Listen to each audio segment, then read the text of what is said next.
Amém. Eu lembro. E essas duas moças que estavam aqui, tem uma passagem delas que toda vez que eu vejo, eu lembro delas, quando era tudo pequenininha, cantando na igreja. Lembra? Um dia elas pegaram o microfone, pode contar?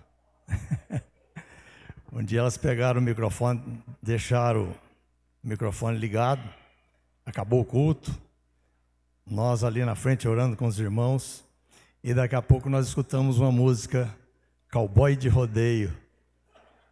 E aí nós queríamos saber de onde estava vindo aquela música, né? E eram essas irmãs abençoadas aqui cantando. Aí nós vimos a alegria do Senhor ali, né? Desde pequenas já na frente. Muito bom. Que a graça e a paz do Senhor esteja com vocês, com a família de vocês, aonde vocês estiverem, que realmente nós sejamos aquilo que foi orado, já foi ministrado aqui, sejamos sal e luz.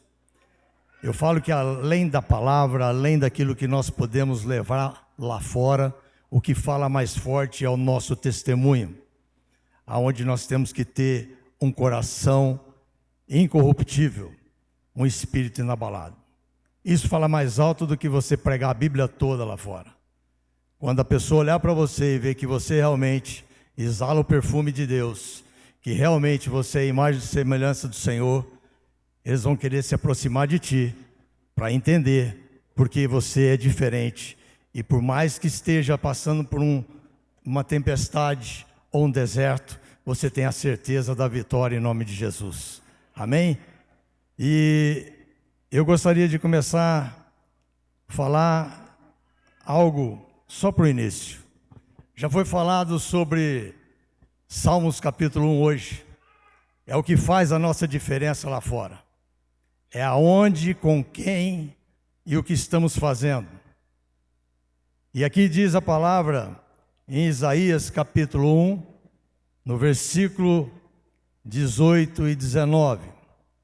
É Deus chamando a igreja, é Deus chamando a nossa atenção para aquilo que está no nosso coração.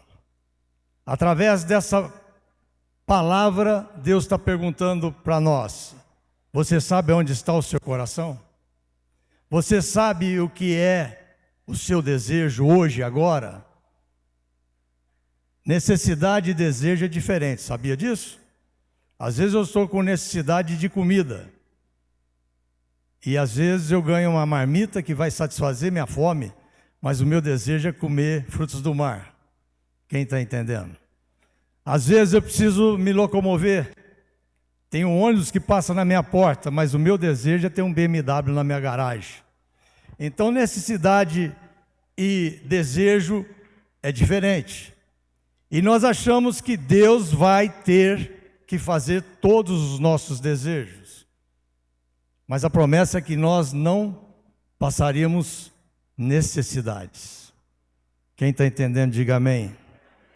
E aqui Deus fala o seguinte: vinde, pois, e arrazoemos, ou conversemos, ou discutimos, diz o Senhor, ainda que os vossos pecados sejam como escarlate, e eles se tornarão brancos como a neve, ainda que sejam vermelhos como o carmesim, se tornarão brancos como a lã. É um convite, Deus chamando a gente para entender que antes de Jesus vir, Deus já nos dava a condição de sermos perdoados. Deus tem nos chamado há séculos para andar com Ele e ter nele o melhor dessa terra. E Ele diz o seguinte: se quiseres e me ouvires, comereis o melhor dessa terra. Quem quer comer o melhor dessa terra? Amém? Mas precisa de querer, de desejar. E Deus mostra para nós, em Salmo capítulo 1, como diz a pastora, aonde está o nosso desejo, aonde está a nossa vontade. É de estar no mundo, de ser o mundo, ou de estar em Deus, morando nesse mundo. E quando Deus fala comereis o melhor dessa terra, ele não está dizendo que tudo que nós queremos, ele vai nos dar. Porque a própria palavra diz que nós não temos porque não oramos, e quando oramos, oramos errado. É difícil a gente chegar no final da nossa oração, pedir uma relação de coisas e falar: Senhor, que não seja feito todo o meu pedido, mas seja feita a tua vontade. É difícil, né?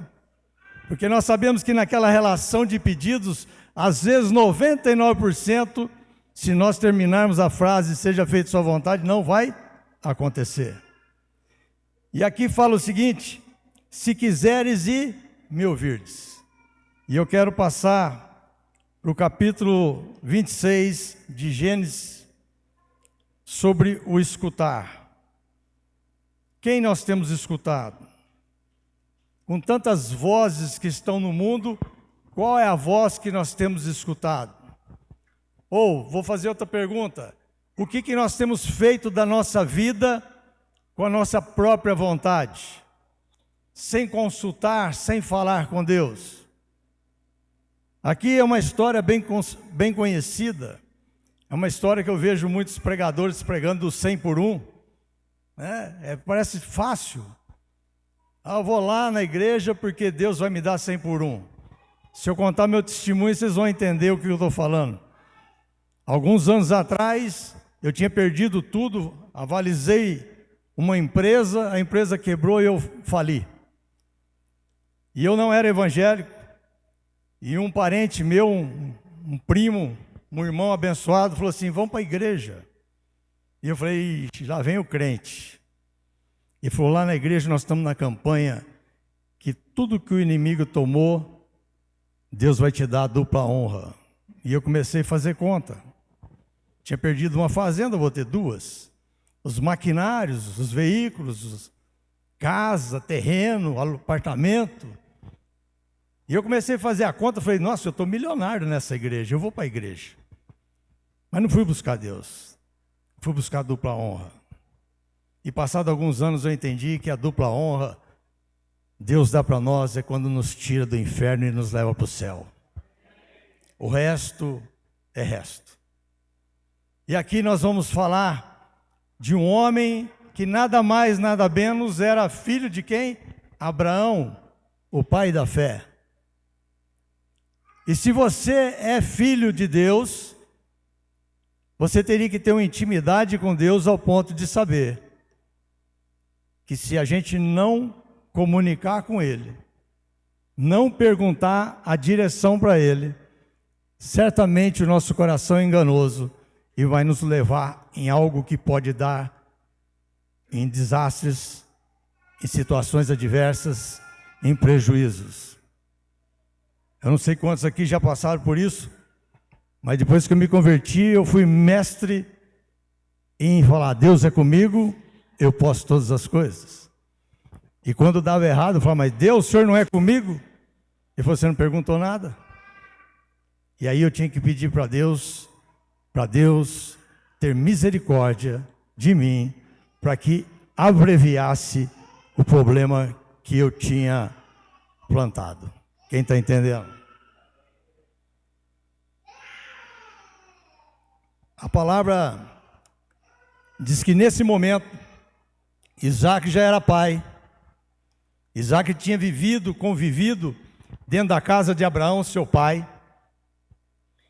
E ele não pergunta para Deus sobre uma crise que estava passando.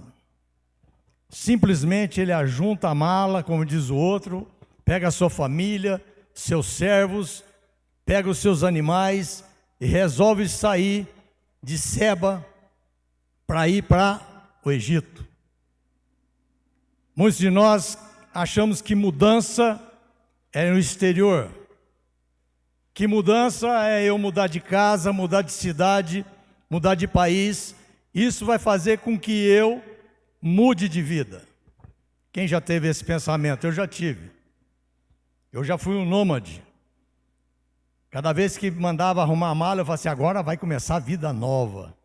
Mas eu fazia tudo igual. A vida só muda quando a gente toma posição e muda os nossos comportamentos. E o primeiro comportamento é estar diante de Deus, perguntando para Deus qual é o propósito dele na nossa vida. Se a gente lê a Bíblia pensando alguns versículos, a gente sai da igreja achando que nós somos a última bolacha do pacote, ainda bolacha recheada, daquela gostosa, que nós podemos todas as coisas, porque Deus vai nos suprir, Deus vai quebrar cadeias, grilhões, e nós não perguntamos para Ele se Ele realmente está naquela guerra que nós estamos empreendendo naquele momento. E quando a gente estuda a Bíblia, a gente vê o próprio Davi, quantas vezes que ele saiu, um homem que tinha o coração, conforme o coração de Deus, ele saiu para batalhas que Deus não estava nela. Quantos grandes reis saíram para batalhas e perderam batalhas porque Deus não estava na batalha. Josué perdeu a batalha que ele não conversou com Deus, ele perdeu a batalha. E aqui nós olhamos para Isaac. Isaac tinha dinheiro, seria igual hoje um bom empresário, com bastante dinheiro, e falar assim: aqui no Brasil tem crise, eu vou pegar tudo que eu tenho e vou para os Estados Unidos ou para a Europa. Tem algum mal nisso? Nenhum. Mas se não perguntar para Deus, pode ter muitos problemas lá para frente. Isaac pega tudo que é seu e pensa com ele: se eu for para o Egito, lá tem muita coisa para mim comer, muita coisa para comprar. Lá minha família, meus servos não vão passar por dificuldade. Lá eu vou ter prosperidade. Mas pensa comigo aqui, como Deus é misericordioso. Deus para ele antes de chegar no Egito. Nessa manhã eu quero dizer que às vezes Deus está te parando e você não está entendendo. E quando Deus nos para, se nós insistirmos, Ele sai de cena. Então não adianta falar assim: Deus, me tira isso, me tira aquilo. Deus, estou esperando o Senhor agir. Quando depender de Deus, Ele vai agir, mas quando depender de nós, Ele não vai agir. E ele chega para Isaac e diz, apareceu-lhe, versículo 2, diz: apareceu-lhe o Senhor e disse: não desça ao Egito, fica na terra que eu disser. Deus diz a ele: habita nela e serei contigo e te abençoarei, porque a ti e a sua descendência darei todas essas terras e confirmarei o juramento que fiz a Abraão teu pai. Multiplicarei a tua descendência como as estrelas dos céus e lhe darei todas essas terras. Na tua descendência serão abençoadas todas as nações da terra, porque Abraão obedeceu a minha palavra e guardou os meus mandamentos, os meus preceitos, os meus estatutos e as minhas leis. Sabe o que Deus estava falando para ele aqui? É que muitos de nós ainda não sabemos quem somos. Estamos frequentando a igreja. Eu estou falando aqui com o pastor, nós nos encontramos numa igreja há 30 anos atrás. Temos tempo de igreja, muito tempo de igreja. Tem gente com mais tempo de igreja que nós. Tem gente que nasceu na igreja, como Isaac, mas não teve ainda um relacionamento, uma intimidade com Deus. Não teve uma revelação de quem é Deus na nossa vida. Nós temos Deus, aquele Deus que nós pregamos, que Ele pode todas as coisas, Ele pode curar a enfermidade, Ele pode pagar as nossas dívidas, Ele pode mudar a nossa família, Ele pode mudar o marido que bate na esposa ou a esposa que bate no marido, enfim. Deus pode todas as coisas. Mas Deus começa a agir na nossa vida a hora que nós começamos a ter uma verdadeira intimidade. Eu falo de intimidade, quem é casado sabe disso. Quem é casado e tem intimidade de verdade com o marido ou com a esposa, só no olhar a gente já sabe o recado. Só no olhar a gente sabe o endereço da conversa. Quando nós somos filhos ou pais e temos um relacionamento legal, íntimo com nossos filhos ou com nossos pais, basta um olhar, nós sabemos a frase todinha ou a história todinha a ser contada. É assim ou não é? E por que com Deus a gente não é assim? Aqui nós estamos vendo um homem que foi criado dentro da igreja, era filho do pai da fé, nada poderia dar errado, concorda ou não? Se a gente olhar para o ambiente. Mas a primeira vez que ele tem um relacionamento com Deus foi aqui, ele já era pai. A primeira vez que ele tem um relacionamento, ele tinha por volta de 80 anos. Quanto tempo desperdiçado, quanto tempo largado, quanto tempo deixou de viver o melhor de Deus. Você sabe por que eu falo melhor de Deus? Se você estudar a vida de Isaac, diz a palavra aqui que ele obedeceu o Senhor, ficou naquela terra, plantou e no mesmo ano colheu 100 por 1. Ele já era rico. Ele era herdeiro de Abraão. E diz a palavra que ele ficou muito riquíssimo. Ou no palavreado de hoje ele ficou milionário. Mas ele tinha tido um contato com Deus. Ele ouviu Deus, Deus falou quem ele era, que ele era pai, que ele cuidava do pai dele, que ia cuidar dele, mas ele não mudou. Vocês vão entender porque ele não mudou. Ele foi plantar, ele foi trabalhar, ele foi atrás daquilo que a nossa carne necessita, deseja: sustento, alimento, posição, poder.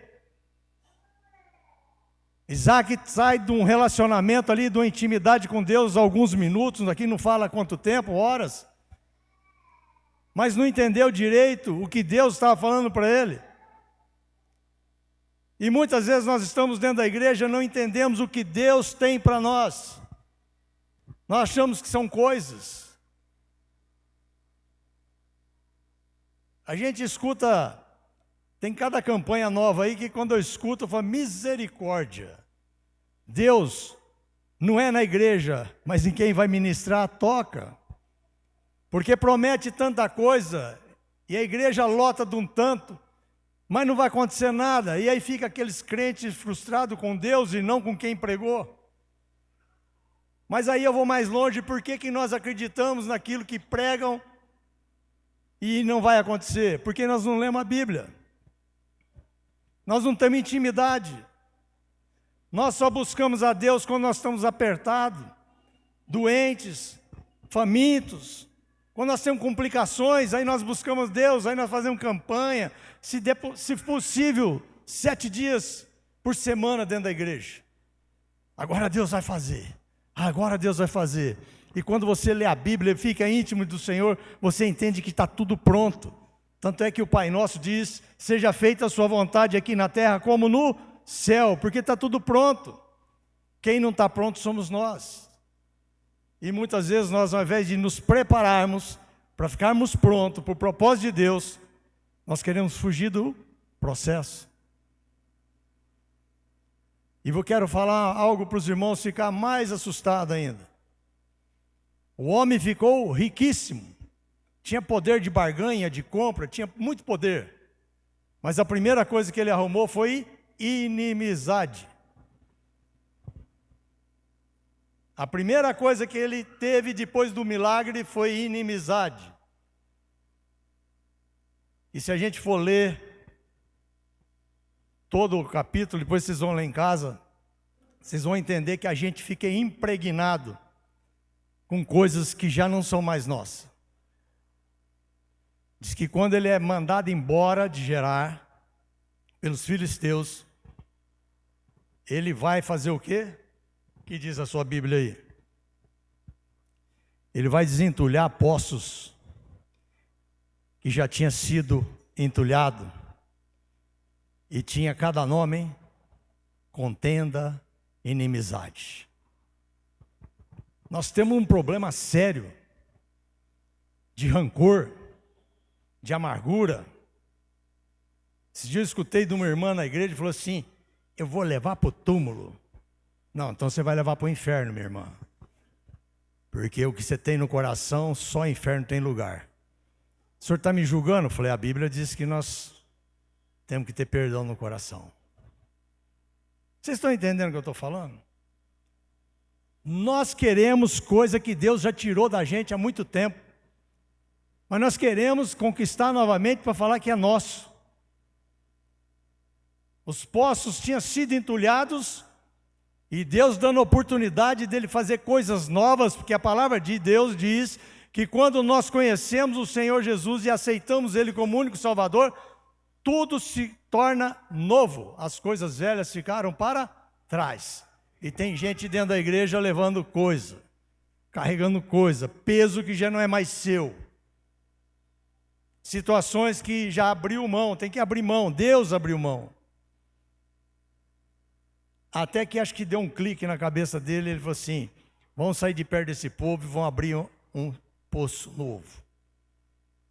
Está no momento da gente começar coisas novas na presença do Senhor.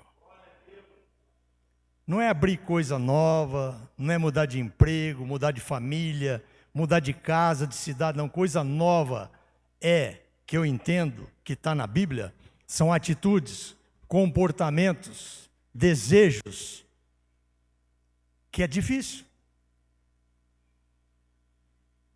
É ou não é? Aquilo que está aqui dentro, que ninguém sabe, só você e Deus, às vezes tem que ser arrancado.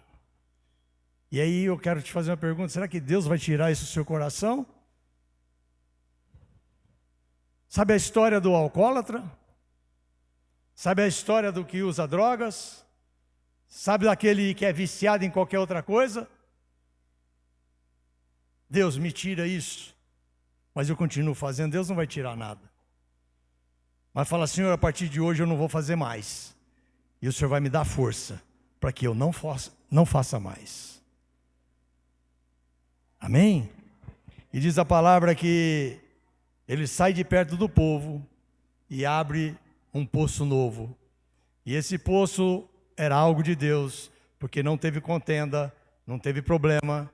E ele botou o nome de Rehobote, que significa amplitude, largueza, prosperidade. E ele diz, agora eu sei que Deus está conosco. Porque ele começou a buscar coisas novas. Aqui não fala, mas com certeza ele deve ter falado, Deus, está dando tudo errado. Para onde que eu vou agora? Mas eu quero deixar algo essa manhã, para nós levarmos isso para a nossa vida. Não espere acontecer algo, não espere ter algo para consagrar a Deus. Diz a palavra de Deus que ele volta para a sua terra. Ele volta para Seba, que depois vira Berseba, até o dia de hoje. Ele volta para onde ele não deveria ter saído. Mas ele saiu pelo seu desejo do seu coração, e não a vontade de Deus. E quando ele chega ali na sua terra, teve o segundo encontro com Deus. Fala para o seu irmão, eu estou precisando disso. O primeiro encontro eu não entendi nada. Às vezes nós estamos no 15º, 25º encontro e não entendemos nada. Mas Deus está chamando a atenção hoje para cada um de nós. Eu quero o teu encontro, a qual você vai sair sem dúvida.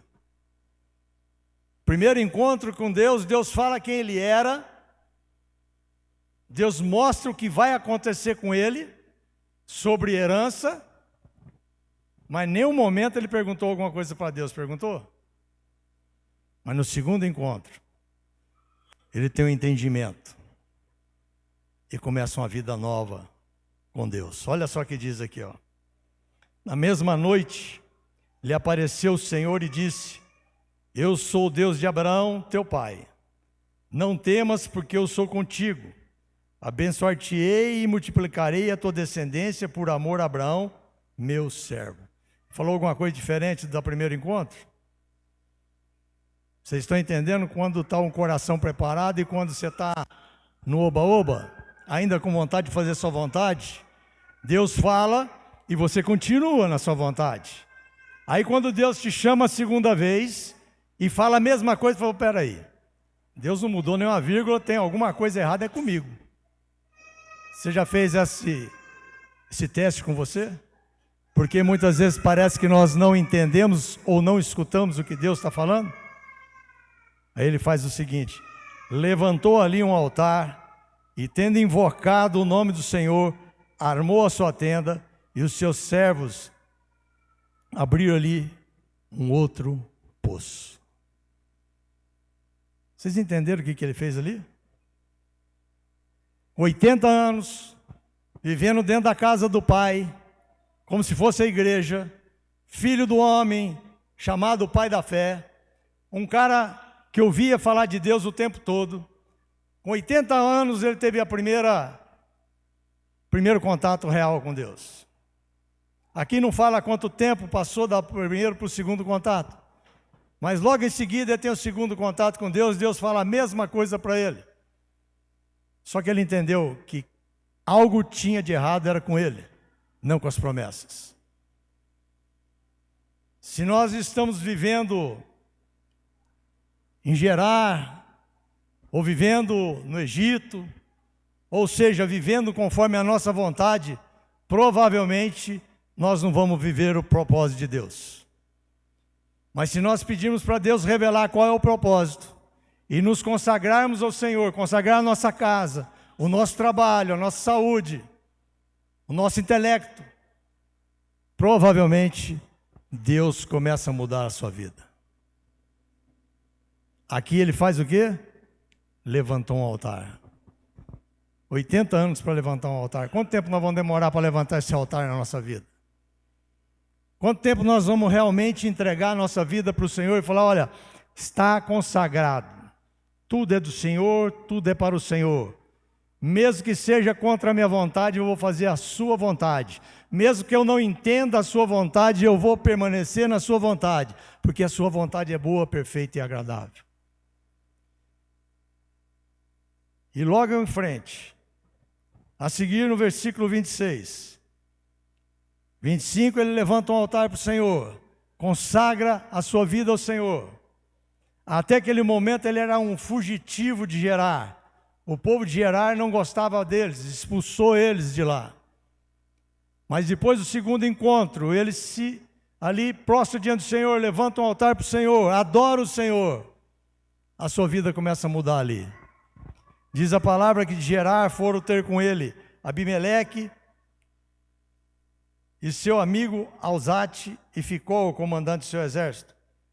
Disse-lhe Isaac, porque vieste a mim, pois me odiais e me expulsaste dos vosso meio. Olha o reconhecimento até o inimigo, presta atenção. O que Deus quer fazer na sua vida a partir de hoje? Eles responderam, vimos claramente que o Senhor é contigo. Amém? Vocês entenderam? O inimigo chega diante de ti e fala para você, vi claramente que o Senhor é contigo. Sabe o que é isso? Você chegar num lugar onde tiver alguém endemoniado, o demônio sair da pessoa sem gritaria, sem fazer aquele auê, porque você é com Deus e Deus é com você. Vocês estão entendendo ou não? Sabe o que acontece quando você tem um relacionamento real com Deus? Quando você tem intimidade real com Deus, você recebe autoridade. E para esse mundo aqui fora, o espiritual manda. Aqui nós temos o nosso dia, a nossa correria do dia a dia. Mas se Deus é contigo, a sua vida muda. E o inimigo precisa nos respeitar. Eu vejo gente falar assim, nossa, estou numa guerra. Nossa, o inimigo. Nossa, eu fico pensando assim, mas será que esse inimigo é diferente do meu? Porque esse inimigo ali está forte demais. Porque lá em casa quem manda é o Senhor Jesus. Inimigo não tem vez na minha casa, na minha família, porque nós já consagramos ao Senhor. Você já consagrou a sua vida, a sua família? Já entregou para o Senhor? seja feita a sua vontade, assim na terra como no céu. Seja feita a sua vontade e não o que está proposto no meu coração. Seja feita a tua vontade, para que o teu nome seja honrado e glorificado. E eles pedem para Isaac jurar que não ia molestá-lo. Você sabe que eu lembro dessa passagem aqui? Mais ou menos, parecido. Jesus, quando chega em Genezaré, o genezareno vem ter com ele endemoniado e diz que ele tinha mais de 1000 demônios. E os demônios falam: o que eu tenho contigo? Falou para Jesus: não chegou a hora. O que eu tenho contigo? Já pensou o inimigo olhar para você e falar: vou ter que abrir a porta para esse cara, não posso resistir mais, porque eu vejo a imagem e semelhança do Senhor. Ele tem autoridade.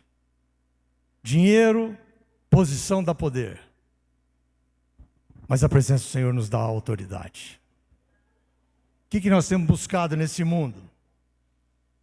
O que é que nós batalhamos todos os dias? Por posição, por dinheiro, por ter e não ser. Porque quando nós estamos com Deus, nós podemos ter, mas a principal coisa é ser filho do Altíssimo, aquele que pode mudar todas as coisas, aquele que você pode esperar, porque Ele vai te alcançar, aquele que você vai buscar, orar e buscar de todo o vosso coração, de todo espírito e verdade, e Ele vai deixar ser achado, vai ouvir e vai te responder. Esse é o nosso Deus, aquele que existe e através dele nós existimos. E nós podemos fazer a partir de hoje a escolha. Um frequentador de igreja, que talvez nós vamos até para o céu, amém, pela misericórdia do Senhor, pela graça. Ou ser alguém reconhecido como aquele que, aonde vai, muda o ambiente, muda as estruturas, porque Deus é contigo. Aquele que vai entrar em hospitais, vai orar e pessoas serão curadas. Aquele que vai entrar em empresas que está com problema, você vai falar de Jesus, a pessoa vai converter e essa empresa vai prosperar. Você sabe qual que é a diferença? Nós temos que ser um atalaia. Você sabe que atalaia na Bíblia? Era o cara que gritava se estava vendo, o inimigo está vindo, tocava a corneta. E quando Deus fala para Ezequiel ser um atalaia ali para Israel, era falar de Jesus, comunicar a palavra para ver se o pessoal se convertia. Deus está nos chamando para se levantar como igreja, como filhos de Deus, como atalaias, aquele que aonde você for, pessoas vão se converter, vão para o céu, através da sua pregação, do seu testemunho, mas principalmente, aonde você estiver, o inimigo não vai ter vez em nome de Jesus, porque Deus tem nos dado autoridade. Amém? Deixa eu falar algo que Deus me pôs no coração. Eu até passei para o Kleber essa semana, para a gente encerrar. Em Êxodo capítulo 8, versículo 9. Todo mundo conhece essa passagem. Moisés chega no Egito para libertar o povo de Israel. E Deus dá autoridade e poder para ele ali, para fazer as pragas. E aqui, Moisés é chamado pelo faraó e pergunta para faraó, para Moisés: como é que faz aqui? Eu preciso tirar essas rãs daqui. Ó. Aí ele falou assim: tira a hora que você quiser, pode tirar amanhã. Vocês entenderam ou não? Muitas vezes nós estamos com tanta porcariada na nossa cabeça, que ao invés de nós tirarmos agora, nós deixamos para tirar as rãs amanhã. Deus quer mudar a nossa vida hoje, e nós estamos falando para Ele: deixa mais um pouquinho, amanhã a gente muda. Imagine você com a sua casa, a sua família, o seu leito, sua cozinha cheio de rã, todo o seu império cheio de rã, fedendo. E Deus manda Moisés levar a solução para ele. E ele fala assim, então pode tirar amanhã. Sabe o que está acontecendo com os crentes? Depois de tudo que nós pregamos aqui, ainda nós vamos deixar para amanhã. Nós deixamos para amanhã para falar que amamos a nossa família. Nós deixamos para amanhã para visitar aquele irmão que faz tempo que a gente não vê.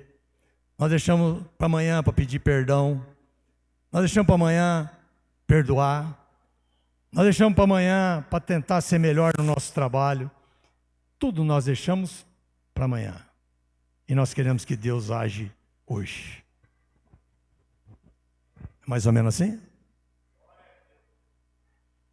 Começa hoje. O momento é agora. O dia é agora. Nessa hora. Não é a hora que eu sair, mas é sair daqui já consagrado ao Senhor e falar, Senhor, usa-me aonde eu for, que eu seja a tua imagem e semelhança e que o que sair da minha boca seja a sua vontade, para que as pessoas sejam transformadas. Nós falamos muito de mesa, né? É uma delícia, né? Eu, quando consigo reunir todo mundo em casa, os filhos, eu falo, é uma delícia. Mas quantas vezes você tem feito isso para pessoas que não são da sua família? Em volta de uma mesa onde tem amigos, irmãos, família, é uma delícia. Mas quantas vezes nós temos feito a mesa para pessoas que estão necessitadas de ouvir uma palavra?